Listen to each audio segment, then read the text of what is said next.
Pemirsa, Rumah Sakit Umum Dr. Zainal Abidin Banda Aceh menerima pasien kronis dari Rumah Sakit Umum Cut Mutia, Kabupaten Aceh Utara.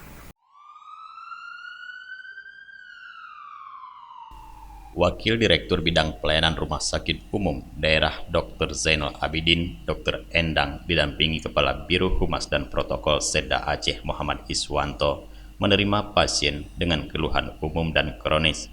Sebelumnya, pasien perempuan berusia 11 tahun ini dirawat di Rumah Sakit Umum Daerah Cut Mutia, Aceh Utara. Pasien adalah seorang anak perempuan berusia 11 tahun yang datang dengan keluhan kelemahan umum dan kronis. Kondisi pasien sangat kurus. Selama 2 bulan terakhir, pasien sudah mendapatkan pengobatan khusus untuk penyakit kronisnya.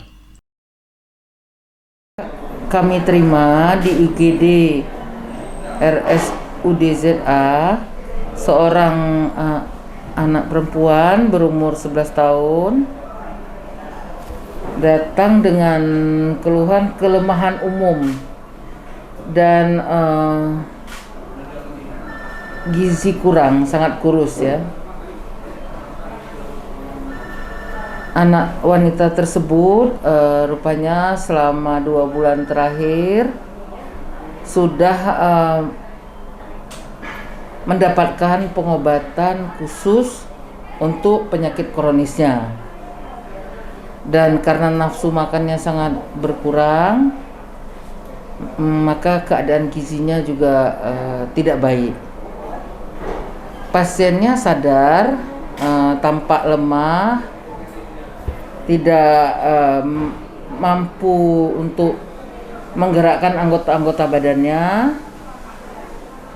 Direncanakan nanti akan dilakukan CT scan, kemudian diberi asupan gizi yang adekuat, yang cukup, sehingga keadaannya diharapkan akan membaik. Menurut Dr. Endang, karena nafsu makannya berkurang, maka kesehatan pasien tidak baik. Kondisi sangat lemah dan susah menggerakkan anggota tubuhnya.